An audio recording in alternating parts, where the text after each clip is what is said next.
ಏನಾಯ್ತು ಕಲ್ಯಾಣಿ? ಯಾಕೆ ಹೀಗಿದ್ಯಾ? ನಾನು ಏನ್ ಪಾಪ ಮಾಡಿದ್ದೀನಿ ಅಂತ ನನ್ಗಿನ್ನೂ ತಾಯಿ ಆಗೋ ಭಾಗ್ಯ ಸಿಕ್ಕಿಲ್ಲ ಆಫೀಸರ್. ಸಂಪದ ಅವಳ ಮಗುಗೆ ನನ್ನ ತಾಯಿ ಮಾಡಿದ್ಲು, ಈಗ ಮತ್ತೆ ತಾಯಿ ಆಗ್ತಿದ್ದಾಳೆ. ಅತ್ತೆಯಲ್ಲಿ ಇಂಥ ಬದಲಾವಣೆ ಬಂದಿದ್ದಕ್ಕೆ ಅವರು ಸುಮ್ಮನೆ ಆಗಿದ್ದಾರೆ. ಇಲ್ಲ ಅಂದಿದ್ರೆ ಸಂಪದ ತಾಯಿ ಆಗಿದ್ದಾಳೆ ಅಂತ ಗೊತ್ತಾಗ್ತಿದ್ದ ಹಾಗೆ ಎಷ್ಟು ಗಲಾಟೆ ಮಾಡ್ತಿದ್ರು. ಕಲ್ಯಾಣಿ, ನೀನ್ ಯಾರ ಬಗ್ಗೆನೂ ಯೋಚನೆ ಮಾಡಿ ಬೇಜಾರು ಮಾಡ್ಕೋಬೇಕಾಗಿರೋ ಅವಶ್ಯಕತೆ ಇಲ್ಲ. ಒಬ್ರು ಆಡ್ಕೊಳ್ತಾರೆ ಅಂತ ಅಲ್ಲ ಆಫೀಸರ್, ತಾಯಿ ಆಗ್ಬೇಕು ಅನ್ನೋದು ಮದುವೆ ಆದ ಪ್ರತಿ ಹೆಣ್ಣಿನ ಕನ್ಸು. ಹಾಗಂತ ನಾನು ಈಗ್ಲೇ ತಾಯಿ ಆಗ್ಬೇಕು ಅಂತ ಏನಿಲ್ಲ ಆಫೀಸರ್. ಸಂಪದನ ನೋಡಿದ ತಕ್ಷಣ ನನಗೆ ಹಾಗನ್ನಿಸ್ತು ಅಷ್ಟೇ.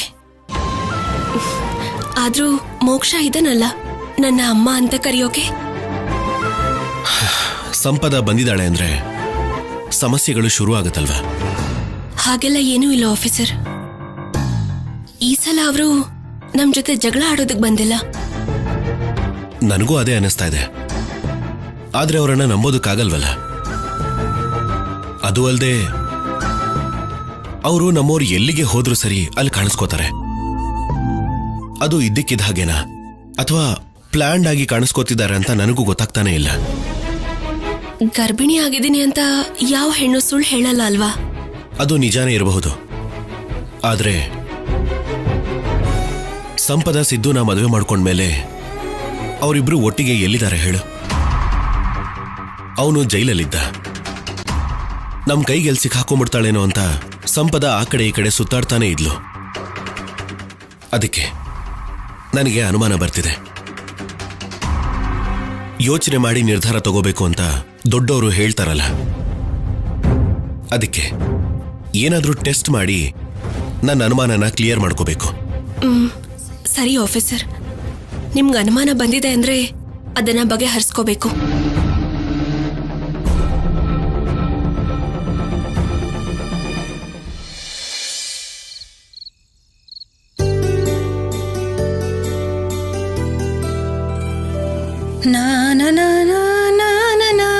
ಇದ್ದಕ್ಕಿದ್ದಾಗೆ ದಮಯಂತಿಗೆ ಏನಾಯ್ತು ಅಂತಾನೆ ಅರ್ಥ ಆಗ್ತಿಲ್ವೇ?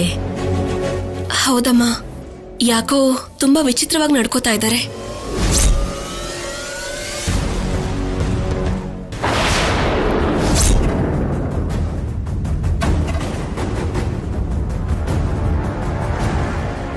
ಯಾರೇ ಈಗ ವಿಚಿತ್ರವಾಗಿ ನಡ್ಕೋತಾ ಇರೋದು? ಅಮ್ಮ ಮಗಳು ಇಬ್ರು ಸೇರ್ಕೊಂಡು ನನ್ನ ಬಗ್ಗೆ ಗುಸುಗುಸು ಅಂತ ಮಾತಾಡ್ತೀರಾ? ಸ್ವಲ್ಪ ದಿನ ಕಾಯಿರಿ. ಈ ವಿನಾಯಕ ಚೌತಿ ಮುಗ್ಯೋ ಹೊತ್ತಿಗೆ ನನಗೆ ಪೂರ್ವ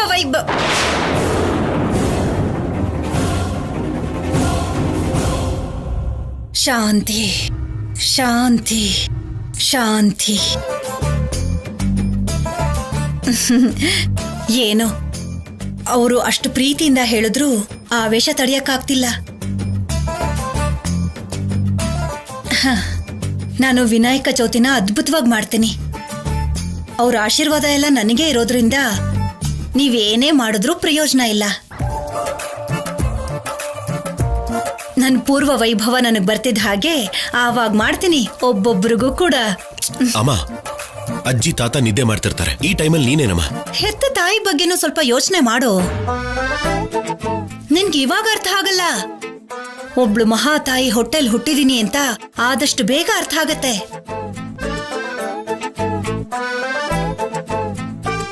ಓಂ ಶಾಂತಿ, ಓಂ ಶಾಂತಿ. ಅಮ್ಮನಿಗೆ ಏನಾಯ್ತು? ಆ ಮಾತು ಕೇಳಿದಿಕ್ಕೆ ಇಲ್ಲಿವರೆಗೂ ದೊಡ್ಡ ಜಗಳ ಮಾಡಿದ್ಲು. ಈಗ ಮತ್ತೆ ಅದನ್ನೇ ಹೇಳಿದ್ರೆ ಅಷ್ಟೇ. ಏನೇ ಆದ್ರೂ ಸರಿ, ಪ್ರತಿಯೊಂದಕ್ಕೂ ಕಿರ್ಚಾಡೋ ನಮ್ಮಮ್ಮನಲ್ಲಿ ಏನೋ ಬದಲಾವಣೆ ಕಾಣಿಸ್ತಾ ಇದೆ. ಅತ್ತೆ ಹೀಗೆ ಬದಲಾಗಿರೋದ್ರಿಂದ ಯಾರಿಗೂ ಏನೂ ನಷ್ಟ ಇಲ್ಲ, ಲಾಭನೇ ಆಗತ್ತೆ. ನಾವು ಯೋಚನೆ ಮಾಡ್ಬೇಕಿರೋದು ಆ ಸಂಪದ ಸಿದ್ದು ಬದಲಾಗಿರೋದ್ರ ಬಗ್ಗೆ. ಹೌದು ಶೌರ್ಯ, ಅವರಿಬ್ಬರಲ್ಲಿ ಇಷ್ಟೊಂದು ಬದಲಾವಣೆ ಆಗಿರೋದನ್ನ ನೋಡಿ ನನಗೂ ಆಶ್ಚರ್ಯ ಆಗ್ತಿದೆ. ಅವಳೇನು ರೋಡ್ ಗುಡಿಸ್ತಾ ಇದ್ದಾಳಂತೆ. ಅಮ್ಮ, ಆ ಸಿದ್ದು ಮೆಕ್ಯಾನಿಕ್ ಶಾಪಲ್ಲಿ ಕೆಲಸ ಮಾಡ್ತಿದ್ದಾನೆ. ಹೌದಾ? ಹೌದಮ್ಮ, ನಮ್ ಕಾರ್ ಪಂಚರ್ ಆದಾಗ ಅವನೇ ಬಂದು ಪಂಚರ್ ಹಾಕ್ದ. ನಿಜವಾಗ್ಲೂ ಅವರು ಬದಲಾಗಿದಾರೋ ಇಲ್ವೋ ಅಂತ ಅನುಮಾನ ಬರ್ತಿದೆ. ಅವರು ನಿಜವಾಗ್ಲೂ ಬದಲಾದ್ರೆ ಒಳ್ಳೇದು.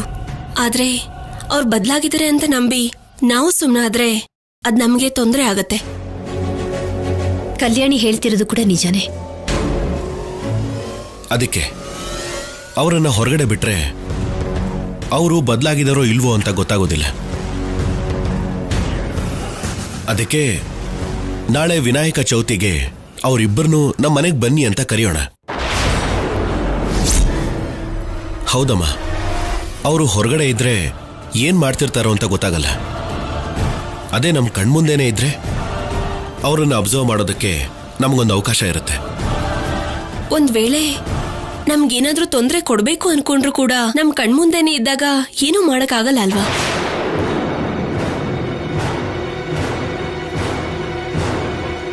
ಅಲ್ಲ, ಆದ್ರೆ ಅವರಿಬ್ರನ್ನ ಮನೆಗೆ ಯಾರು ಕರೀತಾರೆ? ಆ ರೀತಿ ಕರೆಯೋದನ್ನ ಮನೆಯವ್ರು ಒಪ್ಕೊಳ್ತಾರಾ? ನೀನ್ ಕರೆದಿದ್ಯಾ ಅಂದ್ರೆ ಮನೇಲಿ ಯಾರು ಮಾತಾಡೋದಿಲ್ಲಮ್ಮ. ಊರಲ್ಲಿ ಎಲ್ರನ್ನೂ ಕರೆದ ಹಾಗೆ ಅವ್ರನ್ನೂ ಕರೆದೆ ಅಂತ ಹೇಳು.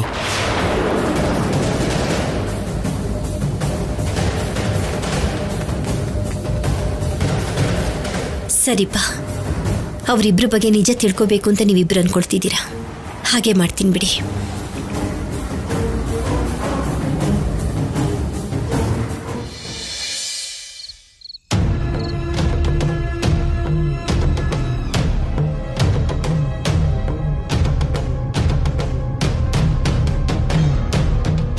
ನಮಗೆ ಬನ್ನಿ ಅಂತ ಹೇಳಕ್ಕೆ ಫೋನ್ ಬರುತ್ತೆ ಅಂತ ನನಗೆ ತುಂಬಾ ನಂಬಿಕೆ ಇದೆ ಸ್ಯಾಮ್. ಅಷ್ಟು ಬೇಗ ಅವ್ರ ಮನ್ಸು ಬದಲಾಗುತ್ತೆ ಅಂತ್ಯಾ ಸಿದ್ದು? ಒಳ್ಳೆಯವರು ಬದಲಾಗೋದಕ್ಕೆ ಜಾಸ್ತಿ ಟೈಮ್ ಹಿಡಿಯಲ್ಲ ಸ್ಯಾಮ್. ಬೇಕು ಅಂದ್ರೆ ಕಾಲ್ ಬರುತ್ತೆ ನೋಡು.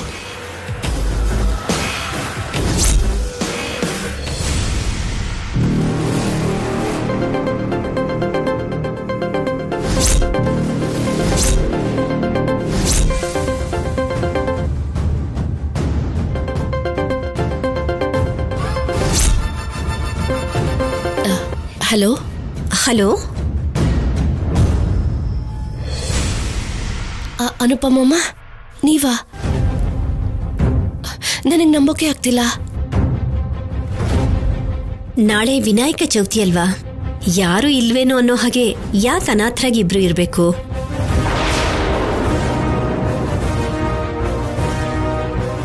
ಅದು ಅಲ್ಲದೆ ನೀನು ಗರ್ಭಿಣಿ ಕೂಡ ಅಲ್ವಾ? ನೀವಿಬ್ರು ನಮ್ಮನೆಗೆ ನಾಳೆ ಬಂದ್ಬಿಡಿ.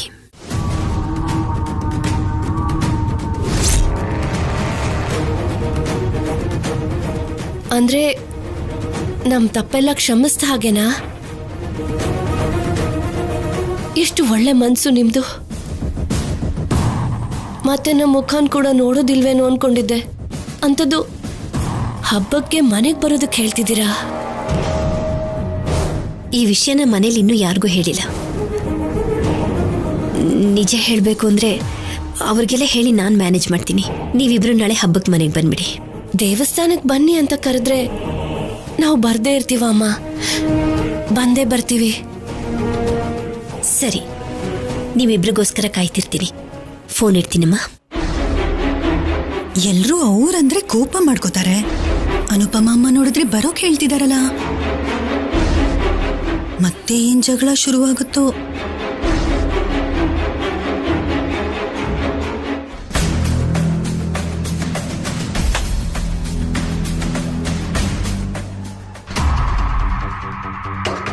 ನೀನ್ ಕರ್ತಿದ್ಯಾ ಅಂದ್ಮೇಲೆ ಅವ್ರು ಬರದೇ ಅಂತೂ ಇರೋದಿಲ್ಲ. ಖಂಡಿತವಾಗ್ಲೂ ಬರ್ತಾರೆ. ನಮ್ ಗೇಮ್ ಸ್ಟಾರ್ಟ್ ಆಗಿದೆ. ನೋಡೋಣ ಅವ್ರ ಪ್ರಾಮಾಣಿಕತೆ ಏನು ಅಂತ.